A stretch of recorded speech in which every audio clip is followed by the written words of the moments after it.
جس نے میدان کربلا کا منظر اپنی آنکھوں کے سامنے دیکھا ہے، ان کے خوف خداوندی کا عالم تو یہ ہے کہ نماز میں کھڑے ہوتے ہیں تو جسم کانپ رہا ہے، وضو کرتے ہیں تو رنگ بدل جاتا ہے۔ آج ہم جو صرف نام لینے والے محب اہل بیت ہیں، ہماری کیفیت یہ ہے کہ وضو تو دور کی بات، ہماری نماز بھی قضا ہوتی ہے تو چہرے کا رنگ نہیں بدلتا۔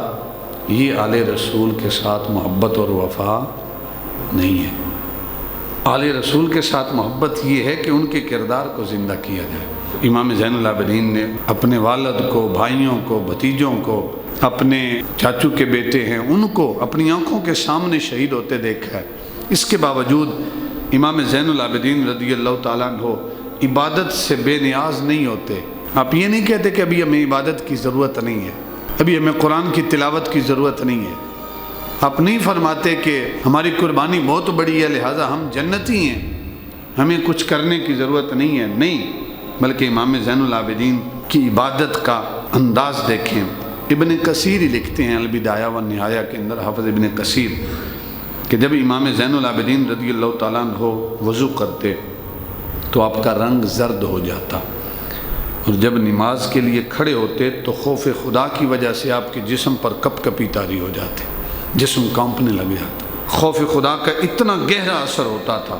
تو لوگوں نے پوچھا کہ حضور کیا بات ہے، جب وضو کرتے ہو تو رنگ بدل جاتا ہے، جب نماز کے لیے کھڑے ہوتے ہو تو جسم پہ کپ کپی طاری ہو جاتی ہے۔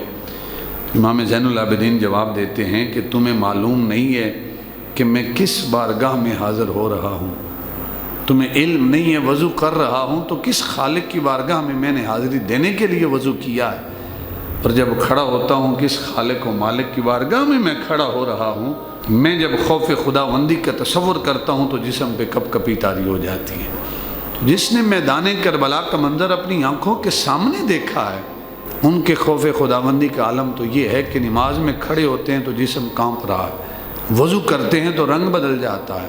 آج ہم جو صرف نام لینے والے محب اہل بیت ہیں، ہماری کیفیت یہ ہے کہ وضو تو دور کی بات، ہماری نماز بھی قضا ہوتی ہے تو چہرے کا رنگ نہیں بدلتا۔ یہ آل رسول کے ساتھ محبت اور وفا نہیں ہے۔ آل رسول کے ساتھ محبت یہ ہے کہ ان کے کردار کو زندہ کیا جائے۔